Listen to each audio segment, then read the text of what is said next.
Hi there, I'm Eric Rhoads, publisher of Fine Art Connoisseur and Plein Air magazine. We're always on the lookout for people who are making a lot of noise, people everybody love, and this one is no exception. It's Kyle Buckland, and this new video is called Courageous Color. Enjoy.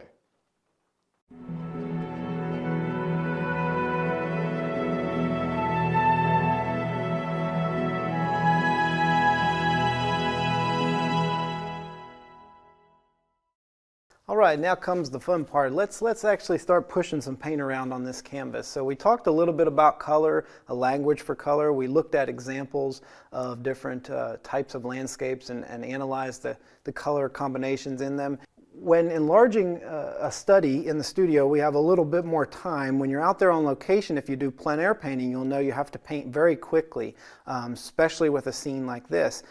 I started off primarily as a plein air painter, so often when I'm painting I work very quickly even when I'm in the studio, and this can help with creating a sense of expressiveness to our paintings. So we don't want to try to take too long with each section as we go, but also allow yourself enough time to fully understand the process, and remember that you are learning, you're here to learn, so we don't have to rush through it, but we also want to keep a nice pace so that our work has a little bit of a vitality and expressive energy in it.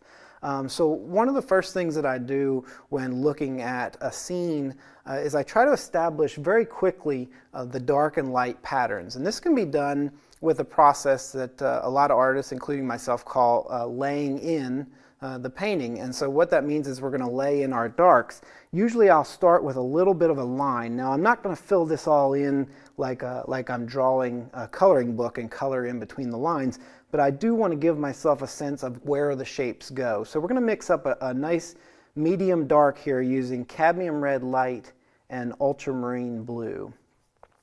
And this doesn't necessarily have to be one color or another. It doesn't have to be red or blue. It could be kind of a dull purple, a little bit in between the two colors.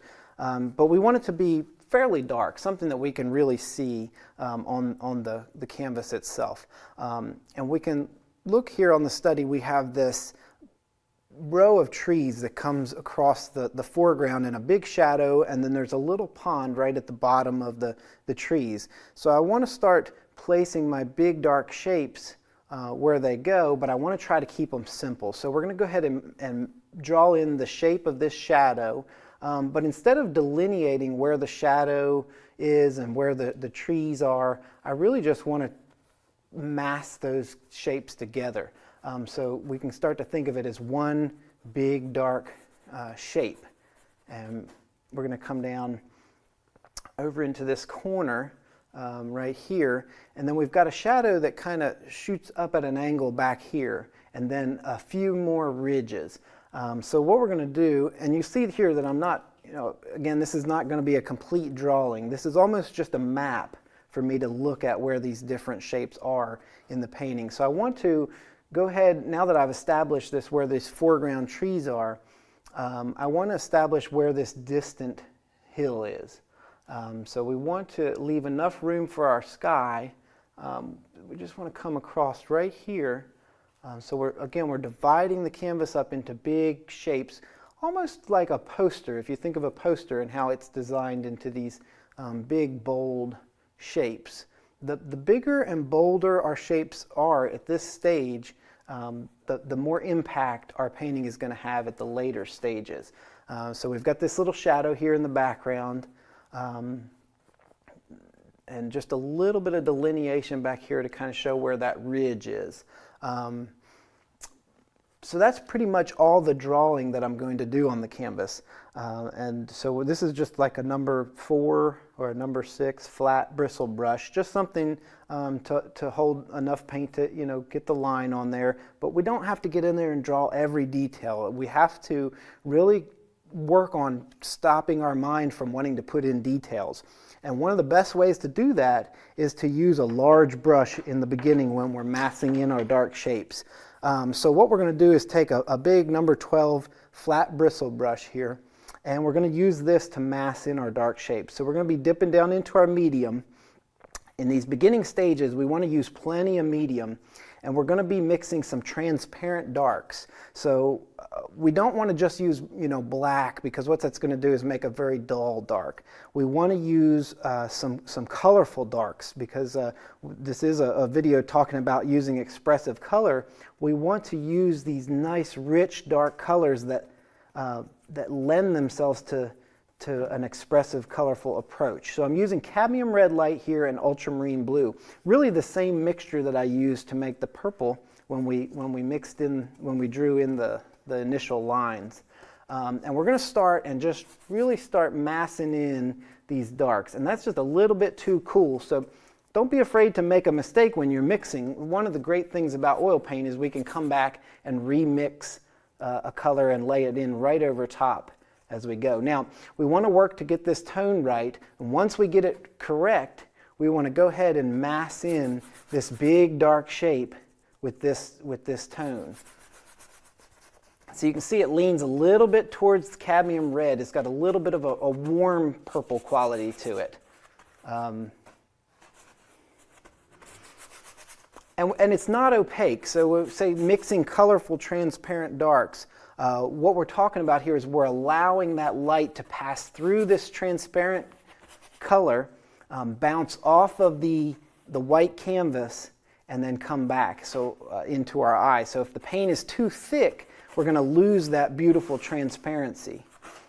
So we want to sort of get in here where this pond is and just leave a little light for where that pond is.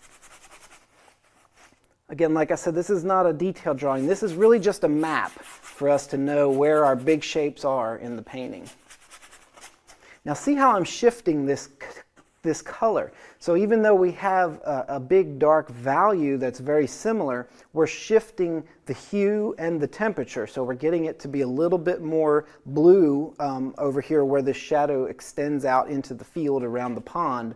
And up here in the trees we have a little bit more warmth. So just knowing how color works in nature can help you make these decisions. One thing that's happening here is we're getting a little bit of this blue sky reflected down into this shadow. So our shadow is going to be a little cooler than our more upright planes. So even though we're keeping things bold and quick here, we're also paying attention to subtle transitions. Now let's go ahead and continue to move these tones back into the distance. Now by doing that, we're going to shift them a little towards more ultramarine blue and a little bit lighter. So I'm just going to add a little bit more medium to my paint. I don't want to add white yet. We want to hold off, because another thing that white's going to do is cause the colors to be less transparent. And we want to keep this beautiful transparency right now. So ultramarine blue. I might add just a little touch of burnt sienna to this mixture, just to dull it down just a little bit and lower the saturation of the tone. And so now we're in this middle ridge here, and as I spread out this paint, you'll see it gets a little lighter because we're starting to get that canvas coming through, that white of the canvas. Some artists like to tone their canvas before they paint. That's perfectly fine if you're used to doing that. But you might experiment with using a white tone in this video or in your painting for this demonstration, because we're looking for vibrant color, and sometimes a toned canvas can work against us. So like I said before, with these transparent darks, we get that light bouncing off of the white canvas and coming through and really creating a beautiful quality to these darks. So we're mixing darks, we're laying in darks, we're thinking about pattern and light and dark areas of our painting, but we're also thinking a lot about color too. So here we've used a little bit more ultramarine blue, and I added just a touch of white. So I'm kind of holding off on adding too much white, but just enough white to push us back into the distance, just a little bit more. And then let's go one more level further back by adding just a little bit more white to that mixture. So what happens around here is we start to get closer to where the sun is in the painting. So we're going to try to kind of stay away from that area a little bit, because we'll be adding different colors to the ridge right here where that sunlight starts to eat into the ridge. So let's kind of leave that where it is right now. And we'll just adjust this shape right here a little bit to suggest this shadow that's back here on this field. And we really want to be careful not to overwork the painting at this stage. Like I said, you have to train your brain to not want to put in the details. We have to learn how to see these big, bold shapes first, and lay them down, and then we can start layering details on top of them. You might have heard it said before that you got to lay your foundation down first. So that's a great analogy too, for building a painting. It's like building a house. You wouldn't start off building a house by trying to put on the trim and the doorknobs and hinges on the doors. It just doesn't make any sense. The same thing with our painting. We can't put in the details until we develop this big foundation for our painting. So at this stage, we want to stop and kind of step back from our work sometimes. That can help. But most importantly, we want to look and see, are our darks colorful? Do they have a foundation of color that's going to help later pull out more color in our work? And we can see here on the canvas that we do. We have dark purples, but they're not dull at all. We have sort of a warm dark purple here that leans a little bit towards red. The red hue, and then we can switch over towards a blue hue and get these cooler darks that actually get a little lighter and a little cooler as they step back into the distance. So if we think about the concepts of atmospheric perspective, that basically states that objects will become lighter and cooler as they recede into the distance. So that applies to our darks too. We want to, we can't just use all one dark for this. We want to start to suggest a little bit of distance and a little bit of atmosphere in our piece in this early stage, and we can do that by transitioning these darks into cooler tones as they recede, cooler and a little bit lighter. So play around with that, and play around with different amounts of medium, and trying to hold back on using white. Like I said, we want to keep these nice and transparent because it really helps exemplify color harmony later on in our piece. All right, now that we've got our initial lay-in completed, let's take a look at laying in some darker darks. So we often hear the term accents. A lot of painters will say, wait till the very end and then lay in your accents. So our accents are our darkest darks. We can always add some additional accents at the very end stages of our painting, but I have a slightly different approach that involves laying in some accents in the beginning stages of our painting. One reason I do this is because it helps anchor different areas of our painting. So I'll exemplify that a little bit as I go and talk about what I mean by anchoring. And it also helps tie in some of these dark colors throughout our piece. So because we used a transparent dark while laying in our dark shape for our painting, what we can do now is use a slightly more opaque dark to get even darker areas of those darks to come out.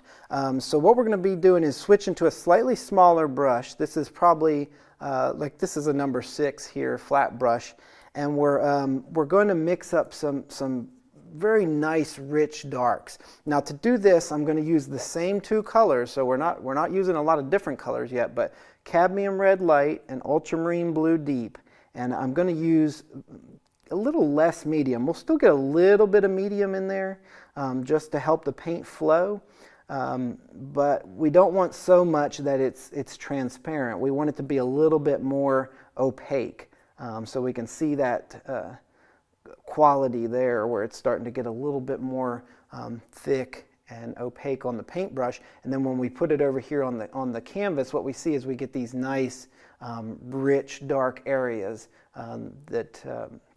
that can help tie in our darks. So one thing I want to do is kind of delineate where this bottom of this tree line is. We can do this with this tone. Now, one thing you'll notice about this is it's dark, but it's not black. And I want to talk just briefly about the difference between a colorful dark as an anchor, a colorful dark accent, and then just a lifeless accent, which we want to try to avoid. So you might be tempted to grab, some ivory black, but let's watch what happens if we use just some pure ivory black here. So right now we've got this nice dark, but if we just put ivory black, you can see it almost paints a hole in our canvas. Also, it's kind of glossy too, so it sort of defeats the purpose of laying in a nice dark, because it starts to reflect a little bit of light. We can sometimes cancel that out by brushing it up like this. But still, you can see, compared to my nice, beautiful, colorful dark here that leans towards this rich burgundy color, this just really paints a hole into the canvas and can really cause a problem. So try to refrain from using just pure black at this stage. And we'll scrape that back out a little bit and go back over it with our nice, rich, colorful dark. Another thing you'll notice at this stage, and maybe even notice when I was doing the lay-in, is how I'm holding the paintbrush. So I'm not holding it like a pencil. I'm not holding it, way up here by the metal part of the paintbrush. I always say you paid for the whole handle, so use it. So we want to hold our handle back here, and then you also notice that instead of grabbing it like a pencil, I'm holding it more like you would imagine like a sword, or like a fencer that's sword fighting. This gives us a much more expressive type of stroke, and can help many different aspects of painting. So we're just going to tie in. I want to kind of delineate where these trees are. I'm using this same nice dark mixture. I want to be careful about putting these accents into the distance. I don't want too many of them back there, because it'll kind of cancel out that illusion that we've got of space already being created. So we want to think about these accents as kind of being in the foreground a little bit more, in the foreground part of the painting. But look what happens, because we start to see these different areas of nice, rich, dark color. Our eye likes to start to jump from one area of that dark color to the next. So we're really creating a bridge for our eye to move around the piece in.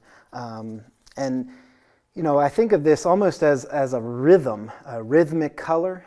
So you can think of music as a rhythm. It has something that's kind of moving your ear along throughout a song, and creates continuity throughout the piece of music. Here we're using these rhythmic dark strokes to kind of create this flow throughout the piece. We can grab a little bit of it right here. I don't want to put too many darks too far out in that distance. But just to kind of solidify some of these shapes and bring them a little bit into focus a little bit more. So this is also a good time to look. Are there any areas in your dark that maybe the canvas is showing through too much? So for example, right here on the painting, we've got a little bit of that white canvas coming through, and I don't really want that in there. So I'm going to take this nice dark accent and just pop it in over top of some of those lighter areas. We can always come back and adjust these as we go. You don't need to get anything too perfect at this stage. One of the mistakes I see beginners make a lot is that they get too preoccupied with getting everything just right. We have to kind of let some of that control go, especially in these beginning stages, and allow yourself to explore expressive brush strokes and expressive color, maybe exaggerate color a little bit more than you're used to, or a little bit more than you're comfortable with. When we get outside of our comfort zone is when we really start to learn. So don't be afraid to push yourself to be a little bit more expressive and a little bit more free, especially in these early stages of the painting. All right, now that we've got our initial darks laid in and masked in, and we went ahead and put in some colorful dark accents, we're going to move on to kind of the bulk of the painting process, and that's going to be laying in our colors. So one thing we want to think about when we do this is What hue are we using? Again, we'll be talking about these vocabulary words that we reviewed in the beginning. How dark or how light is the hue? So what value is it? How saturated is it? And is it warm or is it cool? So let's keep those terms in our mind as we move through here. So we want to look, we've got a couple different areas in this scene here. If we look at the study, we can see that we have this beautiful area of yellow that surrounds the sun. You know, this is really going to be the center of interest for our piece. It's the brightest and most vibrant area. You know, our eye is drawn up to it. We have kind of a secondary interest right around the pond and the trees, but ultimately everything is building up to this beautiful yellow tone in the sky where this light is just kind of permeating throughout all these colors in the landscape. So a lot of times what I'll do is I'll try to look, and if there's a very vibrant color like that in my painting, I want to try to get it laid in before I put too much paint on the canvas. One of the reasons for this is because I want to keep the color clean. So a couple ways to do that is to make sure that the area that you're going to be painting the color onto is nice and clean and not muddied up with a bunch of color, but also to have a nice clean brush. So you see we're going to use a number 4 flat bristle brush, and we're going to just pick up some really nice, beautiful cadmium yellow light. And what we're going to do is we're going to add just a touch of yellow ochre to this. So we'll add a little bit of medium. This yellow ochre is going to temper it just a little bit and kind of lower the saturation level just a tiny bit. We want to do that because we want to keep a little reserve. So we want to have a very vibrant yellow if we need it. We might not. We'll just see how all this looks when we get together, but you don't want to exhaust your color range. So we want to create a clean, beautiful, vibrant color, but we want to tone it down just a tad so that we always know if we want to go a little brighter, we can. So let's mix up a good little bit of this color now. So I'm using a good little bit of paint here and just a little bit of that yellow ochre and just a little bit more medium. And we're going to go right in here to where this sun is and just start laying in the color. We want to do this fairly quickly. We don't want to get too bogged down, and you know, we want this keep this kind of expressive feel to what we're doing. And look how I'm pushing these brush strokes towards that area where we're going to have the lightest area of the sun. So right in this center part here, as I'm coming here, I'm kind of pushing this paint up into that direction. This is going to help lead your eye into that area where the sun is. Now we can also hint at some of this color a little bit further out in other parts of the sky.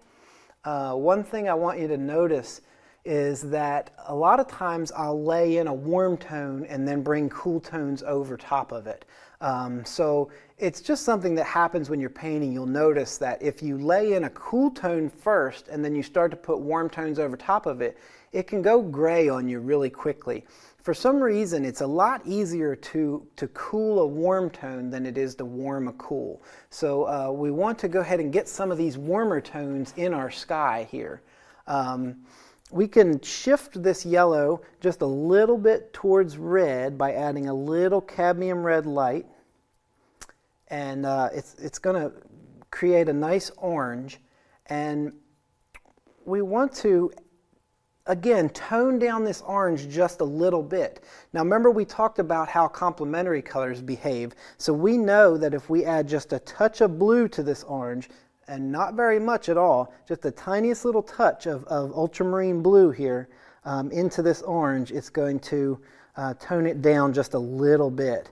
And you can see it starts to almost take it a little bit towards the green side. We don't want to go completely green with it, but we do want it to be toned down. And that might just be a little bit too much, so we can kick it back towards the orange. So experiment a little bit. You know, don't be afraid to try something and put it on the canvas and see if it's what you want. And if it's not what you want, then go ahead and mix the right color and put it on there. You've heard the expression an old carpenter's expression. It says, measure twice and cut once. Well, that's basically what we want to do here. We want to measure out our color mixes and make sure they're what we want, and then really lay them in boldly and confidently. And by doing that and not kind of working the paint too much, it helps keep a nice, clean, bold color to this. And I'm going to kick a little bit of permanent matter deep into this color just to give it just a little bit of rose and a little bit of white. So we're starting to dip into this white a little bit. You'll notice that it's nice and soft. There's a reason for this, and that's because of what I call whipping up my white. So if you look at the bonus section in this video, I go into more detail about how to whip up your white, the benefits of doing that, and how it'll help facilitate your color mixing as you work throughout the piece. So I'm going to go in here now. I've got a little bit of this rosier tone. I'm going to take a little bit more permanent matter deep to get this nice rosy color. And we're just going to start putting that in here. And notice that it's a slightly darker value. So I'm shifting the hue, and I'm also shifting the value here. We want to grade our value into the lightest area of the painting, which is going to be the sun up here. So it wouldn't make sense to have lighter tones or lighter values as we move away. We want everything to get a little darker in the sky as we move away from this area right here. And so we can exaggerate that by pushing it just a little bit more towards that permanent matter deep. And because permanent matter deep is a darker value, naturally when it comes out of the tube, just by adding a little bit more of that color, we're actually shifting the value just naturally as we progress away from the sunlit part. Now look here, we've got some blue in the sky. If you look at the study, you'll see the top right, there's this nice blue, but you'll see that it's a nice vibrant blue, and part of that is because we have some of this rose color coming through it. So we're going to go ahead and cover up all of the white of the canvas here with this nice rosy tone, and we can come back and add our cooler tones in the sky as we progress here. I'm going to shift back towards a little bit of cadmium yellow light here, and just to kind of fill in some of these areas. I don't want them to get too dark. Okay, so this is a good place to stop and to kind of look at the study, look at your painting, and we can move on to another part. We don't want to overwork one area. You know, I talk about this a lot when I'm teaching, is we want to try to bring the painting up together. And what I mean by that is we don't want to finish any one area before we get the other areas kind of to that level of finish too. This is going to create a more organic flow to our piece, and it's also going to create more color harmony because our colors are going to mix a little bit. And what I mean by that is that I'm not going to mix a new color every time I need a color. A lot of times I'll look at the colors that are on the palette and say, well, can I use this color in a mixture? So for example, right now, I'm going to start looking at some of these beautiful toned down green hues that are in the fields here.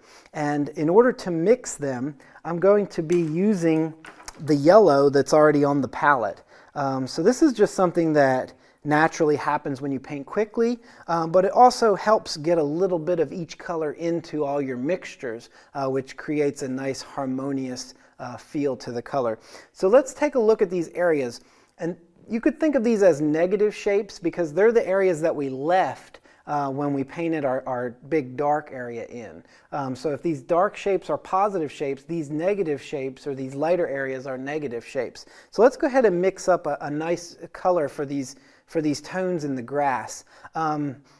Remember what I said about sometimes you don't want a real vibrant green. Sometimes we need more neutral or less saturated colors to play up some of the vibrancy of the other colors. So in order to do this, I'm going to take that yellow that I've got mixed on here and I'm going to add a little bit of burnt sienna to it. Now burnt sienna has red in it. It's a sort of our red earth tone, and that red in the burnt sienna is going to neutralize my green mixture. So I'm getting that kind of nice toned down yellow there. Now I'm adding ultramarine blue to that. And this doesn't have to be perfect. We want to get it close. We can always adjust things a little bit as we go in the end of the painting session, but we want to try to get these tones close to what we want them so we're not having to do too much backtracking. So this is a good tone here for this. It's the value that I want, and you'll notice that it's green, but it's not too green. And let me mix up just a little bit more of that. I'm going to add yellow ochre, burnt sienna, and a little bit more ultramarine blue.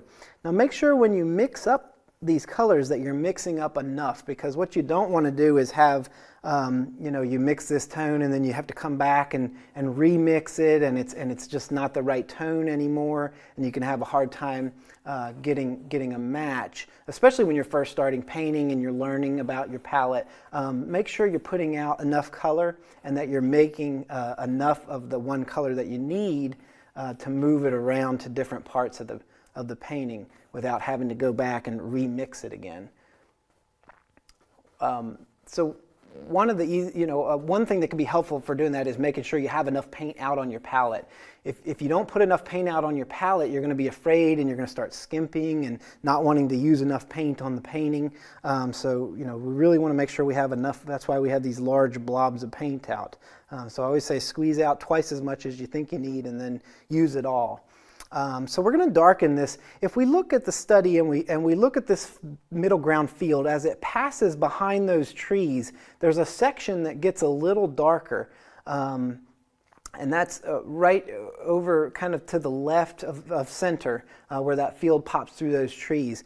Now, one thing we want to do is darken that a little bit because we want the light that's hitting the edge of the trees to kind of come forward a little bit. So thinking about laws of contrast, we're going to, in order to make one area brighter, we can darken another area. Sort of like the complementary colors. If we want to make an area look more red, we can surround it by green.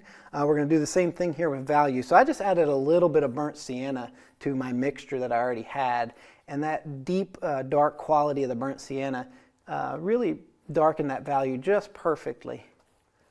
And I'm painting down into the darks now. So when you do this, you have to have enough medium and paint on your brush, and then you want to figure out where you want the brush stroke and then just put it in and kind of leave it alone. You don't want to go back and work it too much because you'll start mixing up that dark paint underneath.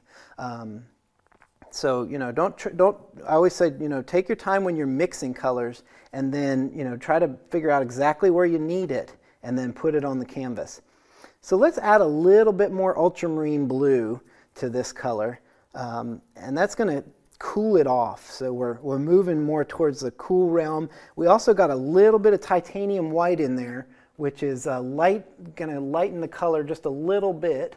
And we're doing this kind of a secondary field right here that goes off into the distance and pulls your eye up into this composition a little bit. So again, little subtle things, but they're important. So you see just having that little transition there to a slightly cooler tone helps push that field back just a little bit.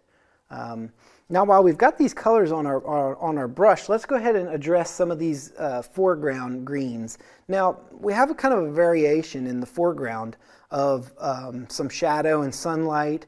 One thing you'll notice too about the foreground, if you look at the study, there's a lot of variation in the tones in the foreground, and as the field progresses back into the distance, we get less of that variation. That's because our eye is picking up on less detail as things go into the distance.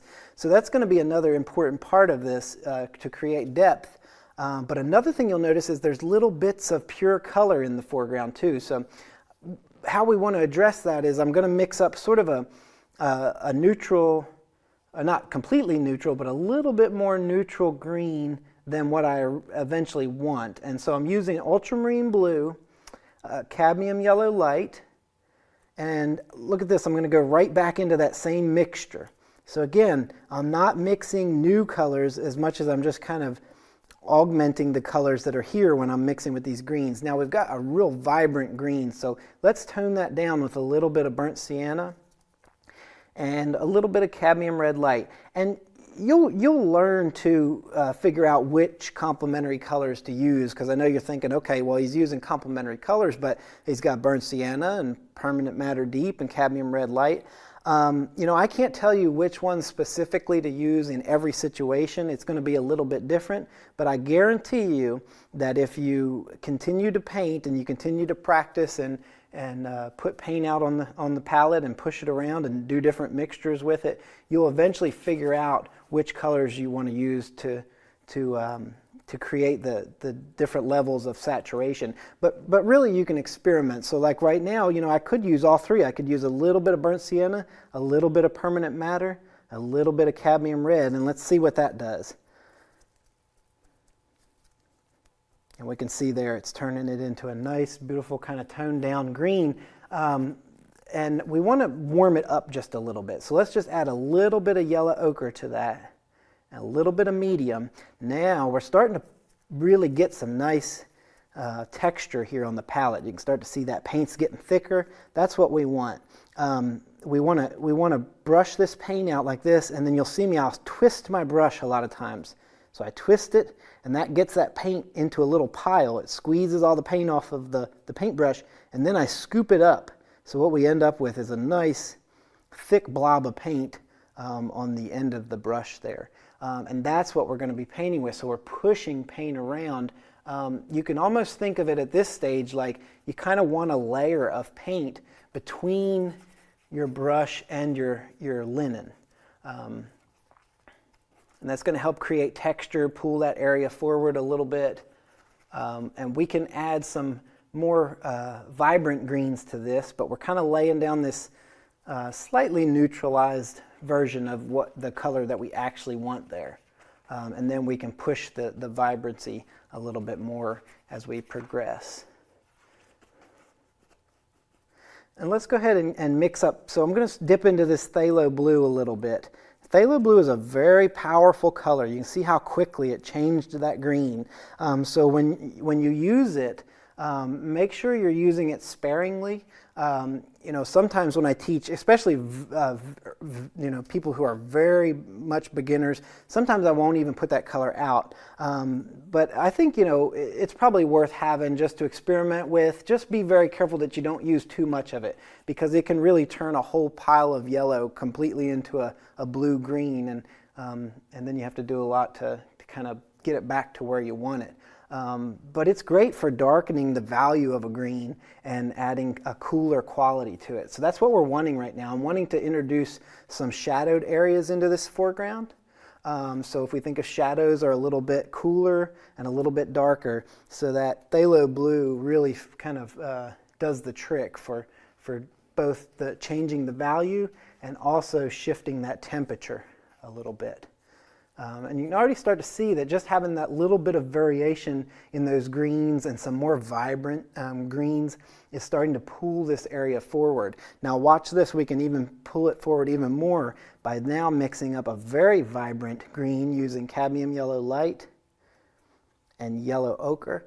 And I want a lot of paint now, so we're going to start picking up some really expressive types of marks on the canvas when we do this, because we're using this nice thick paint. And we don't have to get it completely mixed. What I mean by that is if there's a little bit of striations, so you can see right here we've got a little bit of that phthalo blue is kind of playing into that color. That's okay, because it's just going to add a little bit of variety to the brush stroke. When we put it on there, it won't be just a solid color, and that's perfect for what we're wanting to achieve with vibrancy and exciting color in our piece. And so notice I'm just kind of touch and go, you know. Like I said, if you start, what happens is a lot of people will paint, they don't know what they're wanting to do, and so they get a little confused, and then they go in, and next thing you know, you're just aimlessly licking the canvas with your paintbrush, and before you know it, all your colors kind of get muddied. So having this kind of like I say, it's almost like a touch and go. You work here a little bit, then you move over here. That's going to help keep all your colors nice and clean. So let's look now. We've got this middle ground here. We've got the foreground. So we still have a couple areas to address. like I said, I don't want to finish any one area before I go on to another area. So let's look right here. There's a big white spot that's kind of glaring and sticking out at us, and then this little spot that we saved for the pond down here. Let's go ahead and kind of get in there and figure out what we're doing with those areas. This is a very important part to our painting right here, because what's going to happen on this distant ridge is going to tell the viewer about how this light is working up here. This light is kind of bleeding down into the landscape and sort of coating everything with this beautiful warm tone. And so when it does that, it really starts to eat into the colors at the top of this ridge. So to do this, we're going to start right here at the area of the ridge that's closest to the sun, and we're going to mix up a really nice vibrant orange. So cadmium red, cadmium yellow light, and I'm saying cadmium red, but it's actually cadmium red light. So anytime I say cadmium red or cadmium yellow, I'm referring to cadmium red light and cadmium yellow light. So we're going to use these and mix up a beautiful orange. We don't want too much white. We want a little bit of white, but we have to be careful, because when you get too much white in a mixture, it can tend to get chalky, and then it sort of defeats the purpose. We want this really nice, vibrant orange here right along the edge. And so the trick here is to have this be slightly darker in value than the sky in order for this to work. If it gets lighter than the sky, it's going to ruin the illusion, because we want it to still be part of the ridge. So you'll notice here that even though it's a subtle difference, that there is a slightly darker value to this area than to this. And it's very subtle, and I'm doing that on purpose. The more subtle we can make this, the better. And so this is kind of just like a transition. We can think of this as where the light from the sky is really eating into this area of paint in the ridge. And let's add a little permanent matter deep to this. I love that permanent matter deep because it gives us this nice rosy quality.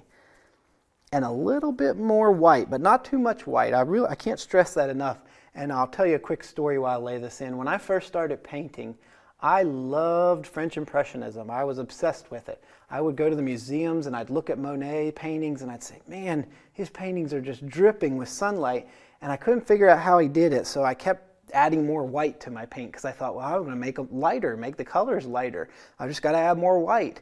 And the more white I added, the less they looked like Monet paintings. They were just, I mean, it just got so to the point where my paintings looked like they had a coat of chalk dust on them.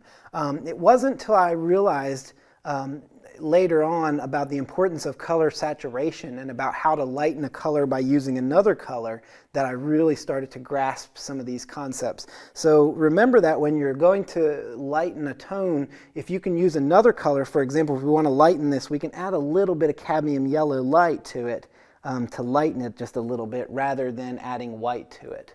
And that'll keep us from getting those kind of chalky tones in there. And I'm still kind of, touching and going. Let's make up a nice purple. So I'm going to add just a tiny bit of ultramarine blue to this permanent matter and get a little bit of purple. But see, what happens is we still have some of this orange in our paintbrush. So the blue is kind of neutralizing that a little bit. So we're getting kind of a more neutral mauve color, which is fine. That's kind of where we're wanting to be right here. But then we also will put some more vibrant tones on later that pull some of those beautiful purples out that we can see in the study. And even though this is sort of a more finished painting than the study, I'm not going to approach it too much differently. We might delineate things a little bit more as we progress. But I love when a painting has that fresh, spontaneous look. So even my large paintings, sometimes I tend to think about them as large studies because I don't want to get too much in my head and think that just because I'm working on a large surface that I have to treat it differently and put in a lot of detail, because that's not true. And if we look at any of the Impressionist paintings in the museums, we can see that is the case, that these big giant paintings are often painted just as loosely as a small study, and they have a beautiful quality to them. So I'm going to go ahead and pull some of this warm tone down in and just cover up this white, just to kind of make that white go away right now. That might not be the exact tone that I end up with right there, but just for the sake of getting rid of that white of the canvas, we're going to go ahead and do that. Now, oftentimes I'll look at a color that I've mixed on the canvas, or on the palette rather, and I'll say, where can I use this? So I've got this beautiful tone, and it's also this same transition. If we look at the tone that's between the trees and the pond, it's very similar to what we have going on at the top of the mountain. So, you know, rather than mix a new color for that, I can just say, well, while I've got this color on my brush, let me go ahead and lay in some of this tone here, that's sort of this transition between this lightest area of the pond and then some of these real nice dark areas in the trees. Now remember what I said about keeping your brushes clean as you work. So you can see here I'm swishing my brush out in this Gamsol thinner that I've got in this brush washer. Great idea to kind of get in the habit of doing that as you work, because it's real easy to get you know, different mixtures in your colors that you don't want. And oftentimes you'll see, as is the case here, we'll use a brush for cool tones and a separate brush for warm tones. I wouldn't want to try to now mix a warm tone with this brush, because it would just get a little tricky and it would instantly start to dull down my colors, which you know, unless that's what I'm going for, I don't want to dull down my tones. So I'm going to use this brush here that has this warm tone on it, and I'm going to paint the reflection of the sky in the pond. Hi, I'm Kyle Buckland, and welcome to my workshop.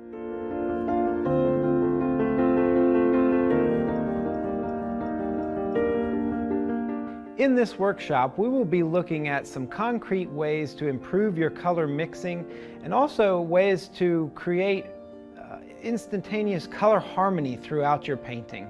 What's unique about my workshop is that I take the time to break down some very complicated subject matter into some very easy to understand, straightforward concepts. I like to think of these concepts as ways that we can approach painting and color and design and composition in a very straightforward manner without getting too bogged down by all the details. We'll also be looking at how to create different types of moods or emotions in our painting by using different color combinations, and how color can affect an emotional response from the viewer in our work. My fearless approach consists of learning about some concepts and becoming really comfortable with them before implementing them into our painting. I think the concept of overcoming fear through knowledge is really important, and this extends into painting. If you're someone who struggles with mixing colors and feels a little unsure about how to mix the right colors to get the colors that you really want, I think this workshop would be perfect for you, because we really take some time to dive into how to mix different colors, how to augment colors and neutralize colors, and how to use colors side by side to really exemplify the beauty of each individual color. So if you enjoy mixing color and you love using bold and colorful colors in your work, but want to learn a little bit more about how to control them and really how to use them to the best advantage in your paintings, then join me in this workshop where we'll learn how to really use those colors in a bold and confident way.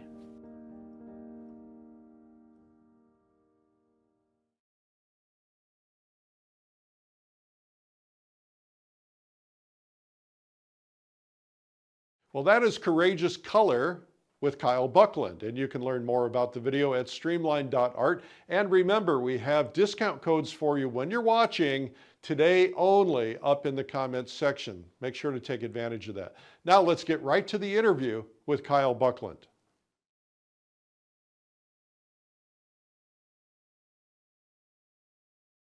Hi, I'm Kyle Buckland, a contemporary impressionist painter from Abingdon, Virginia.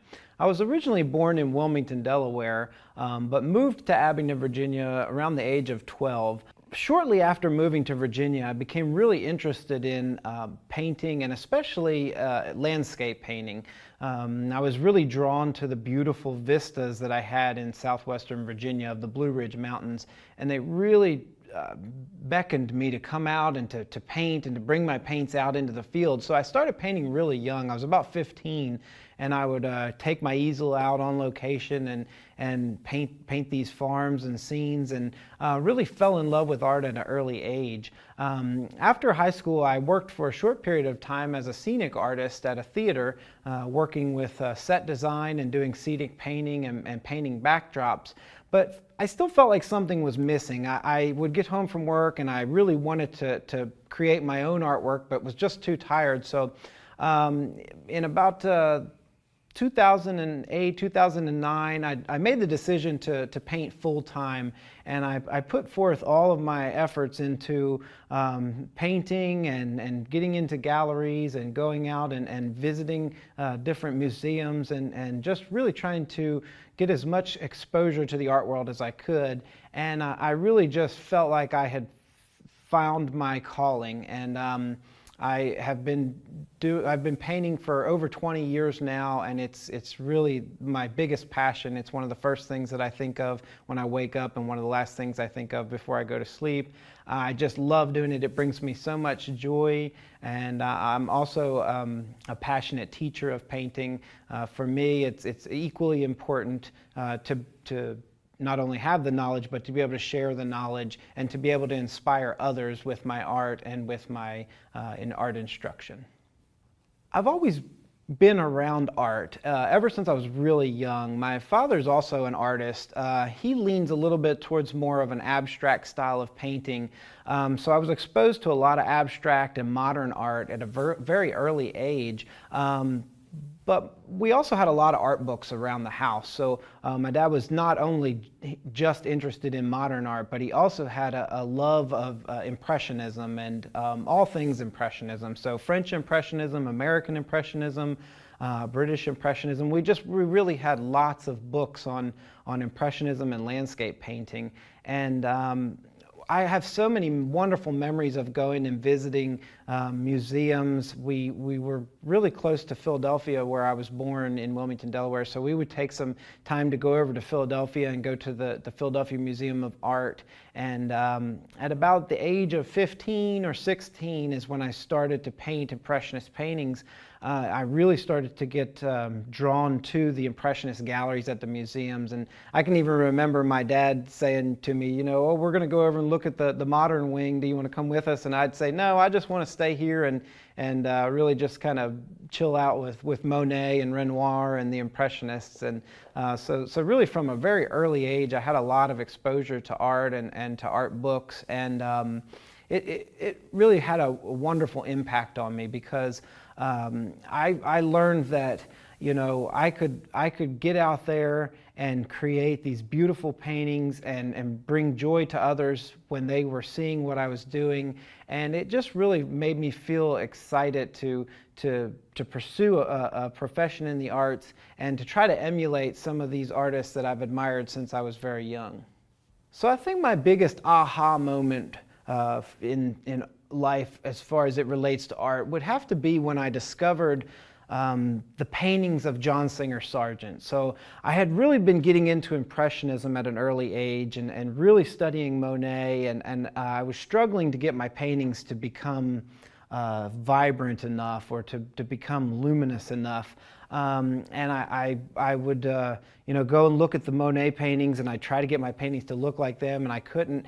And then I was in a museum, and I came across a huge John Singer Sargent landscape painting, and it just about knocked me over. I just couldn't believe the way that he was able to grab some of these tones and just so quickly and effectively create a masterful painting. And it really helped inform my work, because I learned a lot about values and about how to use darks to accentuate the lights in a painting. So that when I went back and studied the Monet paintings, I was able to see a lot of things that I didn't see before I had discovered the John Singer Sargent paintings. So I think that probably was one of my biggest aha moments, was standing in front of this landscape of John Singer Sargent's and just feeling like I knew that this is what I wanted to do, and I wanted to create paintings that had the same energy and the same vibrancy and the same just masterful quality as this painting that I was looking at. I would say that art came pretty naturally to me. From a young age, I was always around art. I was always drawing. I think we had a survey in the 4th grade where they asked everybody what they wanted to be when they grew up, and my answer was a cartoonist. Of course, you know, at that early age, I think cartoons are really on your mind because that's what you think of when you think of art. You're exposed to a lot of cartoons, and I was always drawing little characters in my margins in my homework, and so, you know, I think even by the time I started to develop a little bit and wanted to explore oil painting, I already had a foundation of drawing, and I had already been around art a lot. So yes, I would say that it came naturally to me, but I would also say too that it took a lot of hard work. So that the spark was there, the imagination that, you know, for the things that I wanted to do was there, but I still had to really buckle down and read and study and go to the museums and go to the galleries and really try to comprehend how to push my art to that next step and become a professional painter. So although I'd say it does come naturally to me, it's always a constant learning process, and I hope that learning process never ends, because that's what drives me to create that next painting and to strive for the paintings to become more and more of a masterful quality. I'm mainly a self-taught artist. I did spend a lot of time looking at other contemporary painters' work that I admired, and also reading a lot about artists of the past. You know, I would take workshops. When I was about 20 years old, I spent a week on Monhegan Island painting with David Lusser from Connecticut. I loved his work, and I was able to reach out to him and connect with him. So although I say I'm self-taught, you know, I have to also, you know, be honest with you and say that I had a lot of help along the way. So I think it's important for even artists that, you know, want to teach themselves how to paint, to reach out to other artists, or to look at workshops or DVDs or videos of artists that they admire, and really try to learn as much as you can from as many different artists that you admire, because that's really what I did. And so I don't feel like that the term self-taught is fully justified, because I did learn a lot along the way from other artists who were very helpful to share their knowledge with me. I think it's natural for all artists to have some times when they struggle with believing in their work. You know, we all have our ups and downs, and one of my biggest philosophies when I'm teaching is to really encourage students to be patient with themselves, because we're always going to be chasing that next great painting, and there will be times when you might feel that, you know, maybe you've hit a little artist block in your work, or maybe a little rut, or things aren't happening. But we all go through those awkward stages, and we all tend to second guess our work at times. And I think that's part of the process. So I would encourage everybody to just really be patient with yourself. I had to do the same thing with myself at certain times where I thought, you know, this I don't know how to make this work, or you know, sometimes making a living off of painting can present some problems that you have to go around or figure out how to work around certain things. But ultimately, at the end of the day, we want to remember that painting is about having fun. And so when we come back to the easel, you know, we can always paint our troubles away. That's what I say. If you're feeling down, just push some paint around, and you know, don't focus too much on you know, if your paintings are better than so and so, or if you're good enough to get into this show. You really want to just look at, you know, one step at a time, one painting at a time, and that's what I had to do with my own work. I had to really take some time to just focus on painting, and painting what I love and enjoying it, and eventually you'll hit that stride again, and any worries or troubles that you had about your work will go right out the window. I started painting professionally in 2009, and during that time up until now, there have been several times where I've thought about the possibility of having to do something to augment my art career, but I never thought about giving it up. To me, it's just, I know that it's what I want to do, and so if the thought arises that I need to do something else, it would only be to augment what I'm doing with my painting. Fortunately, I've been in a position where I haven't had to do that, and I've been able to support myself through my art and to paint professionally for a little over a decade now. And I think that just believing in yourself and putting one foot in front of the other can be very helpful when pursuing a career in the arts. If I had to pick one part of the process that brings me the most joy, I would almost tell you that I'm not sure I could pick one part, because for me all the parts are connected, and really the whole process is what brings me joy. I love mixing paint. I love the smell of the studio. I love nailing that design. I like going outside and taking my easel on location. To me, it's all these separate elements that come together in a type of synergy that creates this beautiful thing that we call art. And I would almost have to say that there isn't, one part that I think is more important than another. But the whole concept behind just really diving into all these different aspects of painting, like color and like design and composition, and really pulling them all together is probably my most favorite part. I would describe my style of painting as contemporary impressionism. So I paint a lot like the Impressionists in that I use a lot of bold colors and a lot of expressive brush work. But then I also have aspects of my work that lean just a little bit towards a more modern approach, and even some areas in some of my paintings that could be considered abstract. So I think it's, by saying it's contemporary impressionism, it is impressionism, but sometimes it strays a little bit from traditional impressionism and leans a little bit towards a more modern approach. I discovered my unique approach by actually not trying to discover a unique approach. So that sounds like a little bit of an oxymoron, and what it is that I'm basically spending a lot of time painting. I spend a lot of time in front of the easel pushing paint and not thinking too much about originality or approach, but letting the paintings progress in a very organic way. By doing this, I'm developing a unique approach that's developed in a very natural and organic way rather than trying to force an approach.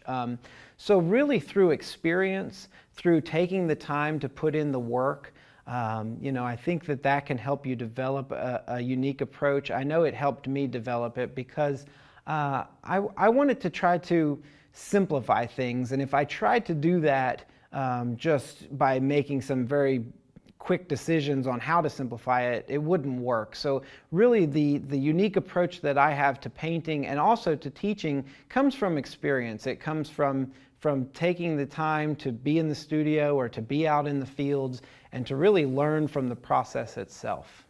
I've always been drawn to landscape painting.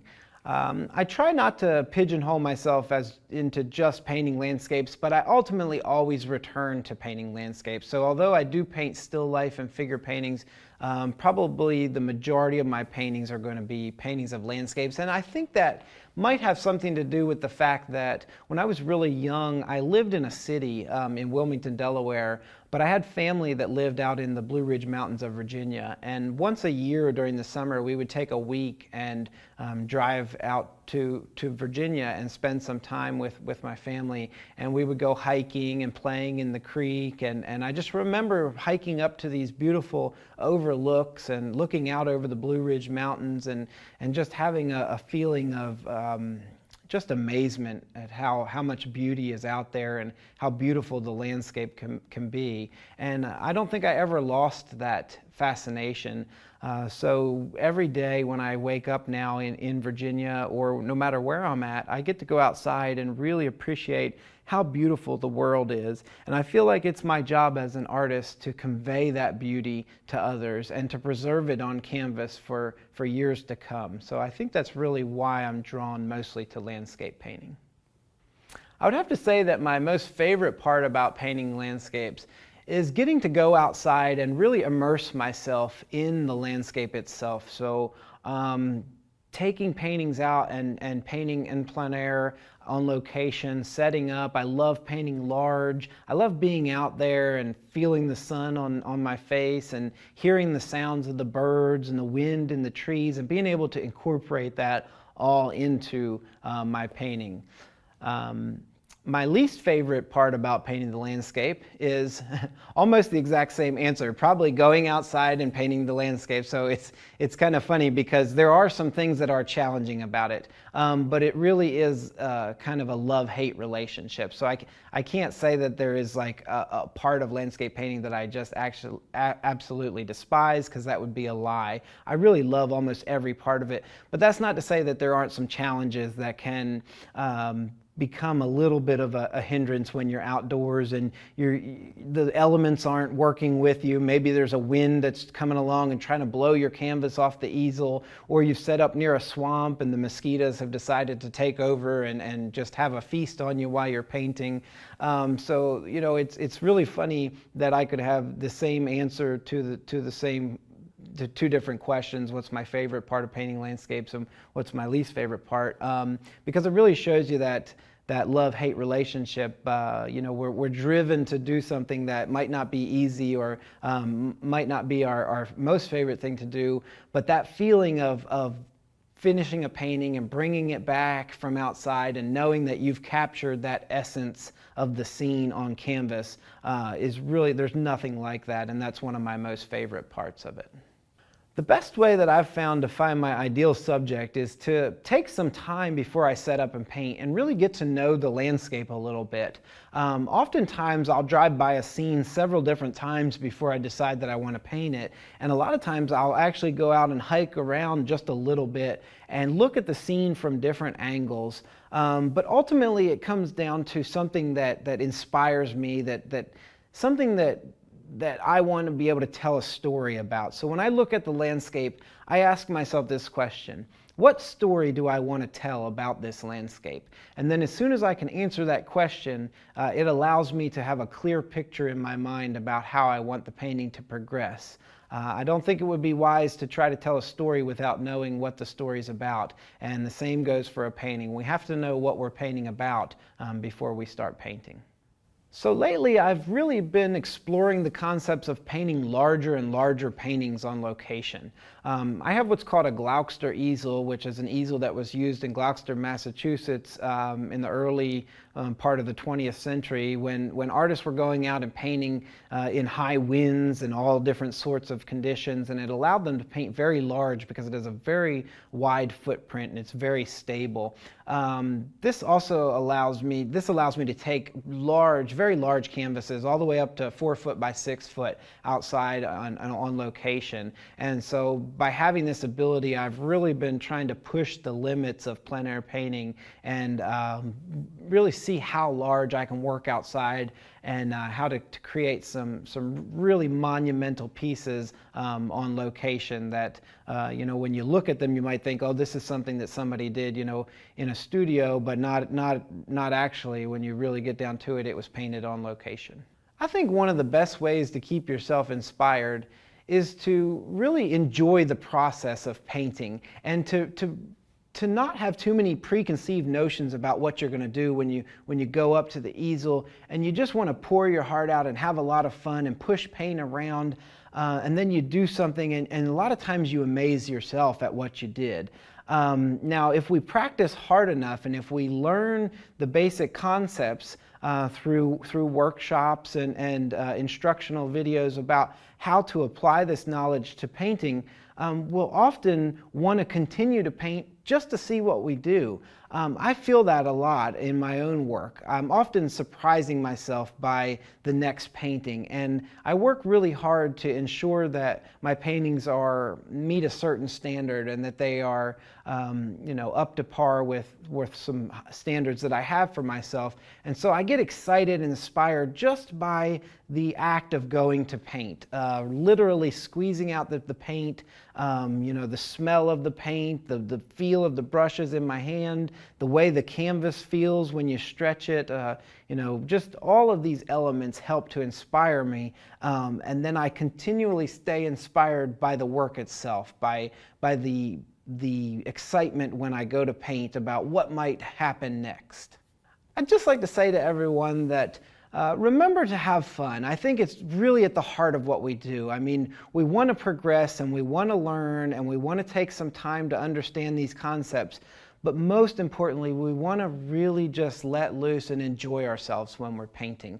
The reason I express this as one of the most important aspects of learning to paint is because if we're having fun, it'll keep us painting. It'll keep us in front of the easel. When we finish one painting, we'll be ready to go paint the next one. And ultimately, that's where the secret to learning a lot is. I mean, we want to understand all the knowledge that we've been given through teachers and books and artists that we've admired, and then we want to go out and really just enjoy ourselves and have fun. And when we do that, the joy will come through the work and the viewer will enjoy themselves when they're seeing your artwork too. So if nothing else, just remember to have fun, push the paint around, and enjoy yourself while you're doing it. Well, that is Couragiouos Color with Kyle Buckland, and you can learn more about this brand new video at Streamline.Art. Remember, we have a discount code for you up in the comments section. Thank you for watching today. I'm Eric Rhoads. Hi, I'm Kyle Buckland, and welcome to my workshop.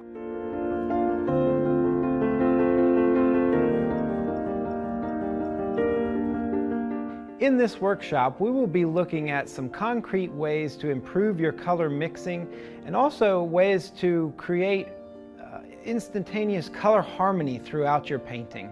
What's unique about my workshop is that I take the time to break down some very complicated subject matter into some very easy to understand, straightforward concepts. I like to think of these concepts as ways that we can approach painting and color and design and composition in a very straightforward manner without getting too bogged down by all the details. We'll also be looking at how to create different types of moods or emotions in our painting by using different color combinations and how color can affect an emotional response from the viewer in our work. My fearless approach consists of learning about some concepts and becoming really comfortable with them before implementing them into our painting. I think the concept of overcoming fear through knowledge is really important, and this extends into painting. If you're someone who struggles with mixing colors and feels a little unsure about how to mix the right colors to get the colors that you really want, I think this workshop would be perfect for you because we really take some time to dive into how to mix different colors, how to augment colors and neutralize colors, and how to use colors side by side to really exemplify the beauty of each individual color. So if you enjoy mixing color and you love using bold and colorful colors in your work, but want to learn a little bit more about how to control them and really how to use them to the best advantage in your paintings, then join me in this workshop where we'll learn how to really use those colors in a bold and confident way.